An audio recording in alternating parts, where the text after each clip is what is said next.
Hey everyone, welcome back to your week ahead astrology breakdown. I'm Matthew Oliver with Stillwater Alchemy, and this week we're really tracking the moon.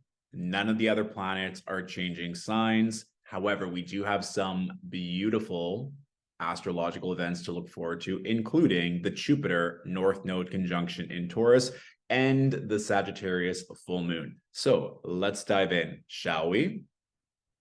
We shall. So we're going to be starting off on Monday, May 29th at 9 a.m. Pacific Standard Time. So right off the bat on Monday, we have the moon in Libra, making that direct trine to Pluto and also making the applied trine to the sun in Gemini. So with that sun moon, especially both in air signs, there could be a lot of productivity with you getting what's in your mind out into the 3D realm. This could also be a great time to do verbal affirmations or brainstorming or just getting on the same page in your relationships, because we have the moon in Libra. So obviously there's this connection or wanting to connect or be in harmony with someone or something. So this could also be with this moon Pluto trine, you recalibrating internally. If you found out something new, if you have had a breakthrough mentally, physically, spiritually, there might be that internal recalibration, or in your relationships. And that could be a fun way to use this energy if you have roommates or you live with a partner or even at your work, that you start off the week stating what you're wanting to accomplish, what you want to achieve, especially because we're rounding out the month. We're going to be starting June. And then, of course, we have the Jupiter North Node conjunction. So planting some seeds, getting very clear and focused starting on Monday at the start of the week would serve you very nicely. We also have the moon making that applied sextile to Mars. So it just seems that if you can put yourself in a position to be seen, to use your voice, to know what you want, then you'll just even attract the right people to bring that to fruition. So don't fret if, let's say, you're not where you want to be or you're still waiting on something or someone. Get your mind in the right place on Monday and see how the domino effect serves you throughout the week. All right.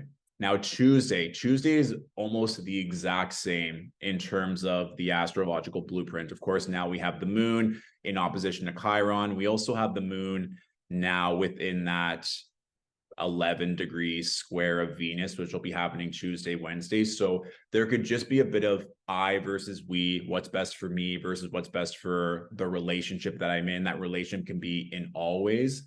And there could also be this energy too with regarding love, harmony, relationships, because now Venus is within that 3-degree orb trine to Neptune in Pisces. So here's the thing. No matter what you're wanting to call in and be in better balance or be in better relationship with, because the moon is in a Venus ruled sign. So our emotions heavily tied to this Venus Neptune trine being activated, especially Tuesday, Wednesday. I want you to be very intentional with what you're taking on in terms of TV, movies, even conversations that you're having. I'm not sure if any of you have had this feeling before, like when you're thinking about something and you walk past the street and there's literally a billboard having that exact thing, or sometimes I'll be playing video games and I'll be thinking of something and the dialogue literally comes on with the exact words. I was like, okay, it's just like the veils are very thin right now. And that can be the magic of this Venus Neptune trine. Another very literal manifestation can be increased creativity, love, magic, fertility as well. Also for creatives out there, you might just feel a surge of inspiration, motivation, or finding deeper love in your spiritual practice. Because again, with Venus in Cancer, there is this connection to comfort and security and grounding into things that are supporting us consistently, not just a flash in the pan or like something pleasurable in the moment. I really feel like it's what nurtures us. I feel like the tangible things that we always come back to are like, if we look at Cancer, kind of like the moon, these things that reflect back to us are things that we always go back to for comfort. So if you're wanting to elevate the levels of comfort that you experience, visualizing, journaling, putting yourself in the right environment to feel that support, whether it's at home, in love, money, career, whatever it may be, stimulating yourself with that energy would serve you very well. I mean, always, but this is just like a direct channel, or like doing it even just for a little bit will have an even greater payoff with this Venus Neptune trine. And of course, if you want to take this one step further, you can look to the houses in your natal chart in which Pisces and Cancer rule, because that'll show you exactly where this Venus Neptune energy can manifest directly. All right. Beautiful. Now, Wednesday, the moon is finishing off her transit in Libra. And of course, now we also see the moon making that square with Venus. So like I said, sometimes this can be insecurity around our body, our worth, our beauty, our position in life. And this can also just be going back to that notion of support, of where do you need more support, period, in relationships, or in relationship to what? This could be also too, with it being Gemini season, this increased energy of air, of you being able to express where you need more care, love, support, security, all these things, so that we're not continuing at a level of a relationship. And that includes a relationship with ourselves that isn't in alignment, that we're not just burning ourselves out, that we're not just leaving things unsaid in relationships. And this can also be too, oh, ding, exactly. So I always take these things into account if a little notification comes on when I'm talking about this. So obviously Wednesday will be a day to pay attention to in terms of where do you feel like maybe you're feeling, this is what came to me intuitively with this, is like, because sometimes Cancerian energy can be a lot of emotion, of wanting to just love and contain. And then Libra wants to be able to explore. It's that cardinal air, right? To initiate new relationships. So where do you feel there might be a push and pull between initiating relationships while also pouring love into existing ones? And that can also be, if we're just going on an individual level, where do you want to initiate new pattern structures, routines to help you grow, to feel better, to be in the presence of more love, beauty, pleasure? And then also this just to a time, if there's like any feminine figures or feminine energies in your life, so whether it's a female family member, or the notion of rest or receiving, or a female boss, if there's any discord or tension, how can you again rebalance the scales to help you feel better so that you can pour more love in that situation, and then also continue forward in your journey without having any mental anguish or insecurities? Was there anything else I want to bring up on this?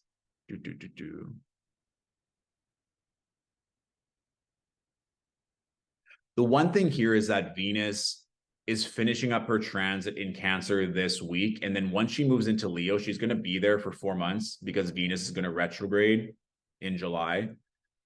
So I'm just thinking with this as well, I would really pay attention to this Moon Venus square, because we're not going to have it for a very long time with Moon and Libra squaring Venus and Cancer. So if there is something, whether it's internal or external, where you feel like things are out of alignment, or that they're not fair, or that maybe you're pouring more love in, or like you feel like you're taking more and you want to give more, like maybe you have a lot of energy, you have a lot of resource, you want to pour back into someone or something, that can also be something that you can be very mindful of.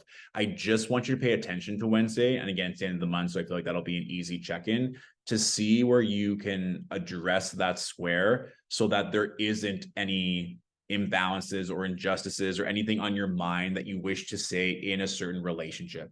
And that could be any relationship. It doesn't have to be romantic love, right? So if there's something on your mind, I would express it so that this can be remedied moving forward. Boom. Thank you. Notification. So June 1st. Now this is a very exciting day, because we have this Jupiter North Node conjunction at 3 degrees of Taurus. So we've already had this conjunction be activated within a 3-degree orb, but this is the exact conjunction at 3 degrees. It'll be at 37 minutes. So North Node, I want you all to look at the house in which Taurus rules. And if you've been following my content for a while, you probably know already which house is ruled by Taurus, because I've been talking about this a lot ever since Jupiter moved into Taurus. It's going to manifest differently for everyone, of course, but knowing which house is ruled by Taurus can show you where there might be a download or a very literal manifestation happening. And I've been hearing clients who already have beautiful blessings or very Jupiterian North Node situations happen in their life. So it may happen on June 1st, or it may happen earlier in the week, later on the week with that full moon in Sagittarius. So there's no need to put additional pressure on this day or to freak out or get stressed if nothing happens on the 1st. This is just to show that this energy is getting activated in this part of your chart. So what does that mean? The North Node can be a point of increase, soul's purpose, where you're meant to grow at this point in time. And Jupiter, with regards to growth, expansion, is very prevalent in addition to higher knowledge, faith, luck, and just general optimism as well. So this can get even greater amplified if you have early degree Earth placements, Taurus, Virgo, Capricorn, or early degree fixed placements, Taurus, Aquarius, Leo, and Scorpio, because then you have other placements in your natal chart getting heavily touched by this aspect. All right. So play with this. And that's what I've been saying like throughout this week, that there are many transits that we can use to be intentional with our words and our actions, but then also to clear, like with that Venus moon square, that we're not holding on to any unaligned energy, so that when this comes, it can be instant, boom, here you go. And if you feel called throughout the week, or when it happens, if it's already happened, this beautiful North Node Jupiter conjunction, please feel free to leave it in the comments. And I'd love to hear how this has manifested for you. I personally have a training that's happening on the 3rd of June, which is an alignment for me for one of my other businesses. And I booked that a long time ago. And I know it's a full moon, but I was like, it's happening in a very Taurus ruled part of my chart. So I was like, oh, amazing. That was meant to happen at this point, to have this training, to meet that person. It always worked out as it should. So I'm sure something will happen for everyone, even if it's just a thought, even just a change of energy, even if there's just a download or something even greater that can cross your path. So let me know how that manifests for you if you feel called. Now, what else is happening on Thursday? We also have the moon in Scorpio making that square to Mars. So this could be intense. This could be a lot of intense emotions. This could be frisky energy and playful energy. So there could be a lot going on. There could be a lot of celebration, which could lead you to want to extend that celebration in various parts of your life. And I think that this moon Mars square will be less malefic or less turbulent if you use the moon Venus square in Libra and Cancer to your benefit. Because if you can express things when these planets are in a bit more stable, cool conditions before they get inflamed and intensified when the moon is in Scorpio and Mars is in Leo, you're going to be a lot better off, so that you can just enjoy the Jupiter North Node blessings. So just be very aware of that, given that the moon is in her fall in Scorpio. This can be, sometimes you're holding things in, holding things in, holding things in. And then the moon, like the Mars in Leo might just be the match that lights that powder keg to explode. And we don't want explosions in that kind of way to harm us. We also see the moon is making a trine to Saturn. So there could be good boundary settings or you standing in your power. And if certain opportunities come in, you're probably going to have to set new boundaries with your time, with your power, with your resources, so that you can pursue this new opportunity or these new ideas moving forward. And that might make certain people upset. But if it is what you truly want, what you are cultivating, where your heart lies, you're going to be able to overcome this moon Mars square and be like, you know what? I know that this might be upsetting in this moment for you.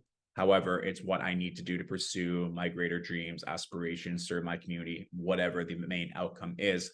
But also, you could be on the recipient end of that as well. Like someone might be coming to you to express good news, and then you might have to work through your own emotions. And this moon Mars, given that the moon is in a Mars ruled sign, it could also be like, it could be jealousy or you working through these kind of negative emotions, these kind of Martian things where things get immediately sparked. Or it could be like, where's my moment in the spotlight? I've been working so hard. Like, when is it going to be my turn?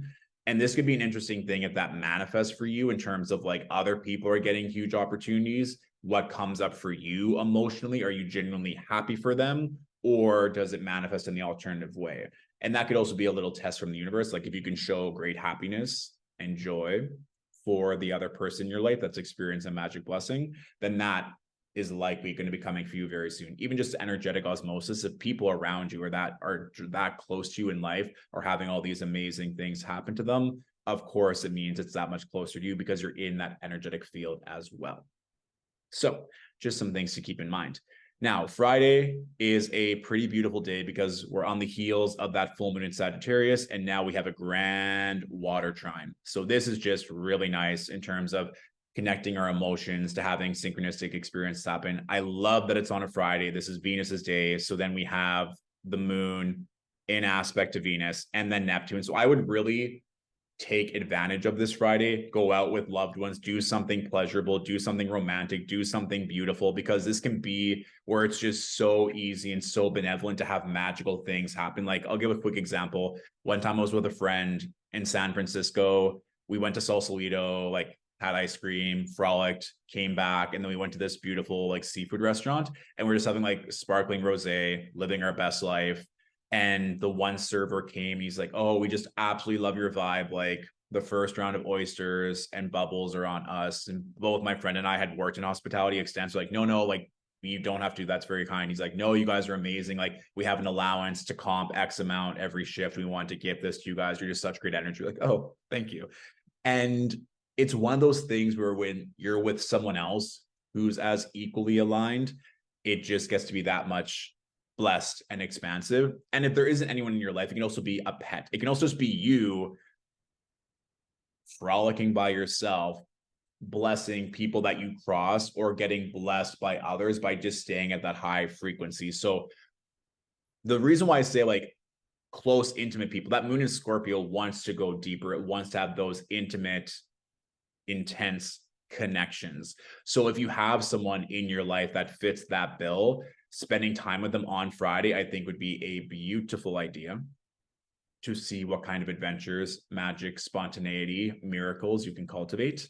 And that could also be like people that you're listening to on podcasts or their content. That way you're still kind of in their frequency, even if they're not physically in your life at this moment, you're still connected to someone, and then allow that to manifest in the external world. Of course, we also have the moon opposing Mercury and Uranus here as well. But this grand water trine is kind of one of those things where it's like, I don't know. I feel like this feels pretty good to me. If anything, this is going to be, given that Mercury and Uranus are in fixed signs, now we have this close 3-degree conjunction. This can also be with your physical body. This could be your emotions. This could be things shifting or happening very quickly. Or on the other side of things happening very quickly with your emotions, your body, but that's spurring you to seek a better, more pleasurable, or a more amicable solution. So if things are happening, or if you don't get the responses that you want, it's like, okay, this isn't happening yet, or I can put this on pause. I'm going to go pursue the things that I love to do, or that are going to bring me pleasure in this moment.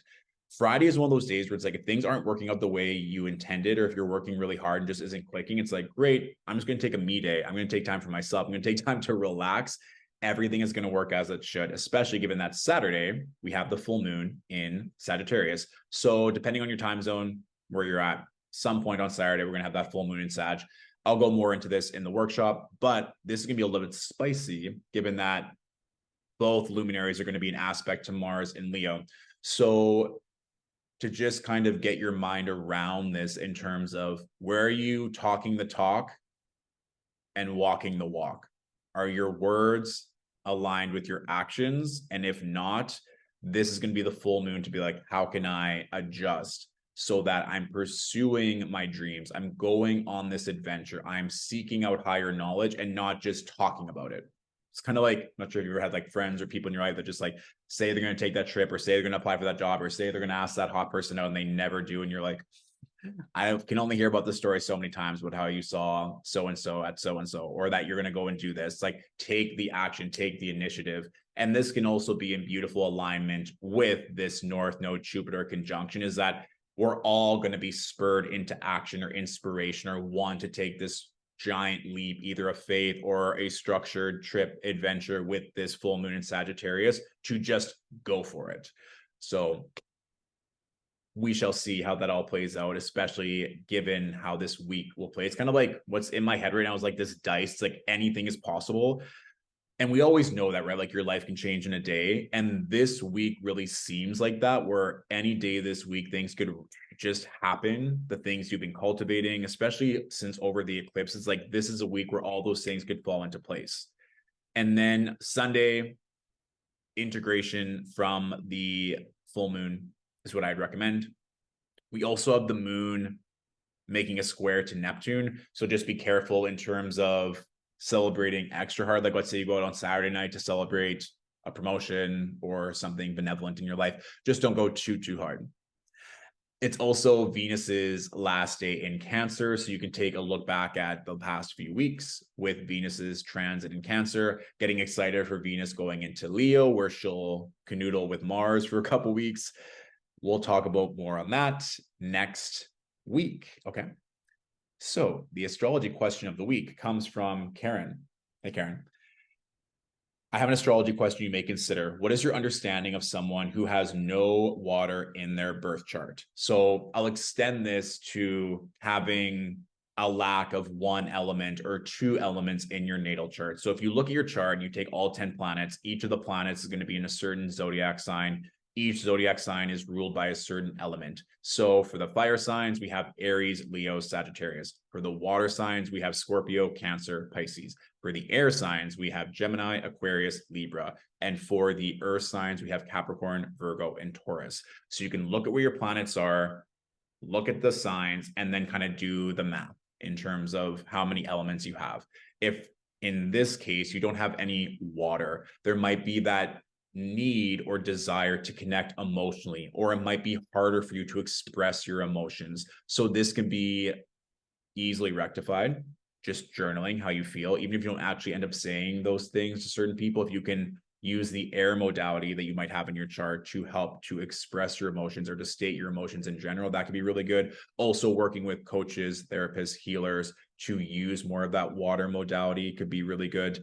And sometimes people classify water with intuition. I think intuition can be used in all elements personally. So it really is about those emotional bonds with water. And another way to help that is like if you wanted to listen to emotionally stimulating music, or if you want to be in water, whether it is in the shower for longer or in a bath or near an ocean or whatever that may be, you're adding more water into your life to help recalibrate. So it can be the properties of the element, in this case, emotions, relationships for water, or it can be adding it in physically with being by bodies of water or drinking more water. And I'll just do quickly a little bit more for each element in case you're like, I have lots of water. What about this element? So if you're lacking earth, there might be this desire to be grounded or even material resources to support us, whether that's food or money or your physical body. So if you don't have a lot of earth, getting grounded with just going outside in nature to ground yourself that way, to be mindful of the foods that you're eating. It could also benefit you to work with a financial advisor so that you're having someone help you get grounded and to put all these resources into place. This could also be too in terms of business or just life in general, having a coach or a mentor to support you to bring all your ideas into the physical plane would be very beneficial. If you're lacking fire, this can be really fun in terms of adding more lights, candles into your physical perimeter. Of course, spending more time outside in the sun. Again, we're adding that heat, going to the gym, increasing your body heat in other ways can be really nice. And in terms of other qualities, enacting action, starting something, let's say even don't finish, but that spur, that inspiration, or acting on passion can be really good to add in more fire. One of my favorite things for adding fire energy, though, is just exercise because it's extremely healthy for you. And then you're adding that heat into your body. And I know for me, I get a lot of downloads when I work out. So it's kind of like a 3-for-1. Exercise is going to help in a lot of places. And let's say if you're exercising outside, you can add in the earth element of getting grounded and then the air element of fresh air. And that'll be your last element, air. Of course, if you're lacking air, you might just need to express yourself with your words or meditate to calm your mind if there's just like so much rampant energy going on. Air can be really nice in terms of going outside, getting fresh air, breath work, journaling, things to calm your mind so that you can easily express yourself clearly. Okay. So let me know how that resonates with the week ahead and the astrology question. And if you feel called, please let me know how that North Node Jupiter conjunction manifests for you. I'm really excited to hear of all the goodies that come forth. I might even pose a question on my Instagram stories on that day to see what comes through. And then if I remember, I'll read them here next week anonymously, of course, Scorpio vibes. All right. Have a phenomenal week ahead. I'll talk to you soon. Bye.